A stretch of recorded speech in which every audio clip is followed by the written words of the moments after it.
ನಮಸ್ಕಾರ ಸ್ನೇಹಿತರೆ, ನೀವು ಎಲ್ಲರೂ ಚೆನ್ನಾಗಿದ್ದೀರಾ ಅಂತ ನನ್ನ ಭಾವನೆ. ಸ್ನೇಹಿತರೆ, ಇವತ್ತಿನ ವಿಡಿಯೋದಲ್ಲಿ ನಾವು ರುಚಿಯಾಗಿರುವಂತಹ ಬೆಂಡೆಕಾಯಿ ಗೊಜ್ಜನ್ನು ಹೇಗೆ ಮಾಡೋದಂತ ನೋಡೋಣ ಬನ್ನಿ ಸ್ನೇಹಿತರೆ. ತುಂಬ ರುಚಿಯಾಗಿರುತ್ತೆ ಸ್ನೇಹಿತರೆ. ಇನ್ನು ಈ ಗೊಜ್ಜು ಮಾಡೋಕ್ಕೆ ಬೇಕಾಗುವ ಪದಾರ್ಥಗಳು: ಬೆಂಡೆಕಾಯಿಯನ್ನು ನಾನು ಅರ್ಧ ಕೆಜಿಯಷ್ಟು ತಗೊಂಡು ಕಟ್ ಮಾಡಿದ್ದೀನಿ ಸ್ನೇಹಿತರೆ, ಸಣ್ಣ. ನಮ್ಮ ವಿಡಿಯೋಸ್ ನಿಮಗೆ ಇಷ್ಟವಾದಲ್ಲಿ ಲೈಕ್ ಮಾಡಿ, ಶೇರ್ ಮಾಡಿ, ಕಾಮೆಂಟ್ ಮಾಡಿ ಸ್ನೇಹಿತರೆ. ಮರೀದಿರ ಎಲ್ಲರೂ ಸಬ್ಸ್ಕ್ರೈಬ್ ಮಾಡಿಕೊಂಡು ನಮಗೆ ಸಪೋರ್ಟ್ ನೀಡಿ ಸ್ನೇಹಿತರೆ. ಇನ್ನು ಒಂದು ಟೊಮೊಟೊನ್ನು ಸಣ್ಣದಾಗಿ ಕಟ್ ಮಾಡ್ಕೊಂಡಿದ್ದೀನಿ ಸ್ನೇಹಿತರೆ. ಈರುಳ್ಳಿ, ಹಸಿಮೆಣಸಿನ್ಕಾಯಿನ ಕಟ್ ಮಾಡ್ಕೊಂಡಿದ್ದೀನಿ. ಇನ್ನು ಒಗ್ಗರಣೆಗೆ ಸಾಸಿವೆ, ಜೀರಿಗೆ, ಕರಿಬೇವು ತಗೊಂಡಿದ್ದೀನಿ ಸ್ನೇಹಿತರೆ. ಸ್ವಲ್ಪ ಹುಣಸೆ ಹಣ್ಣು, ರುಚಿಗೆ ತಕ್ಕ ಉಪ್ಪು, ಸಾಂಬಾರು ಪುಡಿ, ಅರಿಶಿನ ಪುಡಿ, ಕೊತ್ತಂಬರಿ ಸೊಪ್ಪು ತಗೊಂಡಿದ್ದೀನಿ ಸ್ನೇಹಿತರೆ. ಸ್ವಲ್ಪ ಮೊಸರನ್ನು ತಗೊಂಡಿದ್ದೀನಿ. ಇವಾಗ ಸ್ಟವ್ ಮೇಲೆ ಬಾಣಲೆಯನ್ನು ಇಟ್ಕೋಬೇಕು ಸ್ನೇಹಿತರೆ. ಎಣ್ಣೆ ಹಾಕ್ಕೊಂಡಿದ್ದೀನಿ.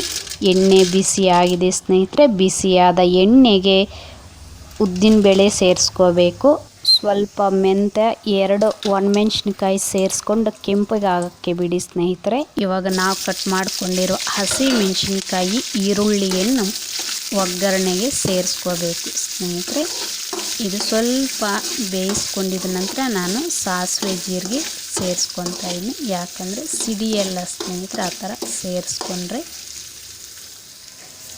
ಸಾಸಿವೆ, ಜೀರಿಗೆ ಸೇರಿಸ್ಕೊಂಡಿದ್ದೀನಿ ಸ್ನೇಹಿತರೆ. ನಂತರ ನಾವು ತಗೊಂಡಿರುವಂತಹ ಕರಿಬೇವನ್ನು ಸೇರಿಸ್ಕೋಬೇಕು ಒಗ್ಗರಣೆಗೆ.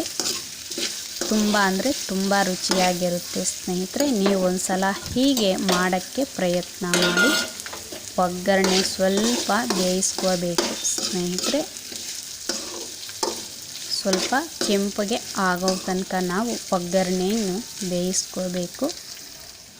ಬೇಯಿಸ್ಕೊಂಡಿರೋದಾಗಿದೆ ಸ್ನೇಹಿತರೆ ಒಗ್ಗರಣೆ. ಇವಾಗ ನಾವು ಕಟ್ ಮಾಡಿಕೊಂಡಿರುವ ಬೆಂಡೆಕಾಯಿಯನ್ನು ಒಗ್ಗರಣೆಗೆ ಹಾಕ್ಕೊಂಡು ಬೇಯಿಸ್ಕೋಬೇಕು ಸ್ನೇಹಿತರೆ. 1-2 ನಿಮಿಷ ಒಗ್ಗರಣೆಯಲ್ಲೇ ಬೇಯಿಸ್ಕೋಬೇಕು ಬೆಂಡೆಕಾಯಿಯನ್ನು. ತುಂಬ ಕಷ್ಟಪಟ್ಟು ಮಾಡ್ತಾಯಿದ್ದೀನಿ ಸ್ನೇಹಿತರೆ. ವಿಡಿಯೋಗಳನ್ನು ತಪ್ಪದೇ ನೀವೆಲ್ಲರೂ ಲೈಕ್ ಮಾಡಿ. ಬೇಯಿಸ್ಕೊಂಡಿರೋದಾಗಿದೆ ಸ್ನೇಹಿತರೆ ಬೆಂಡೆಕಾಯಿನ. ಅದಕ್ಕೆ ನಾವು ತಗೊಂಡಿರುವ ಮೊಸರನ್ನು ಸೇರಿಸ್ಕೋಬೇಕು ಸ್ನೇಹಿತರೆ. ಈ ಮೊಸರು ಸೇರಿಸೋದ್ರಿಂದ ಬೆಂಡೆಕಾಯಿ ಗೊಜ್ಜು ಅಂಟಾಗಿರಲ್ಲ ಸ್ನೇಹಿತರೆ. ತುಂಬ ರುಚಿಯಾಗಿ ಸಹ ಇರುತ್ತೆ. ಅದಕ್ಕಾಗಿ ನಾನು ಇಲ್ಲಿ ಸ್ವಲ್ಪ ಮೊಸರು ಸೇರಿಸ್ಕೊತಾ ಇದ್ದೀನಿ ಸ್ನೇಹಿತರೆ. ನಂತರ ಕಟ್ ಮಾಡ್ಕೊಂಡಿರುವ ಟೊಮೊಟೊವನ್ನು ಸೇರಿಸ್ಕೊಂಡು ಬೇಯಿಸ್ಕೋಬೇಕು ಸ್ನೇಹಿತರೆ. ಬೆಂಡೆಕಾಯಿಯನ್ನು ಚೆನ್ನಾಗಿ, ನಾವು ಬೆಂಡೆಕಾಯಿಯನ್ನು ಎಷ್ಟು ಚೆನ್ನಾಗಿ ಬೇಯಿಸ್ಕೊತೀವೋ ಅಷ್ಟು ರುಚಿಯಾಗಿರುತ್ತೆ ಬೆಂಡೆಕಾಯಿ ಗೊಜ್ಜು. ಇವಾಗ ಮುಚ್ಚಳವನ್ನು ಮುಚ್ಚಿ 1-2 ನಿಮಿಷ ಬೇಯಿಸ್ಕೋಬೇಕು ಸ್ನೇಹಿತರೆ. ಬೇಯಿಸ್ಕೊಂಡಿರೋದಾಗಿದೆ. ನಾವು ತಗೊಂಡಿರುವ ಸಾಂಬಾರು ಪುಡಿ, ಉಪ್ಪು, ಅರಿಶಿನ ಪುಡಿ, ಹುಣಸೆಹಣ್ಣು ಸೇರಿಸ್ಕೋಬೇಕು ಸ್ನೇಹಿತರೆ. ಸಾಂಬಾರು ಪುಡಿ ಹೇಗೆ ಮಾಡೋದಂತ ನಾನು ವಿಡಿಯೋ ಮಾಡಿದ್ದೀನಿ ಸ್ನೇಹಿತರೆ. ನೀವು ಬೇಕಾದರೆ ಆ ವಿಡಿಯೋವನ್ನು ನೋಡಬಹುದು.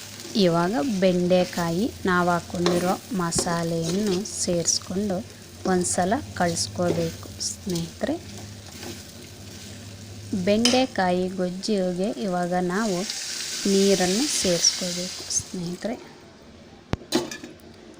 ನೀರು ಸ್ವಲ್ಪ ಕಡಿಮೆನೇ ಹಾಕ್ಕೊಳ್ರಿ ಸ್ನೇಹಿತರೆ. ಜಾಸ್ತಿ ಹಾಕ್ಕೊಂಡ್ರೆ ನೀರು ರುಚಿಯಾಗಿರಲ್ಲ ಬೆಂಡೆಕಾಯಿ ಗೊಜ್ಜು.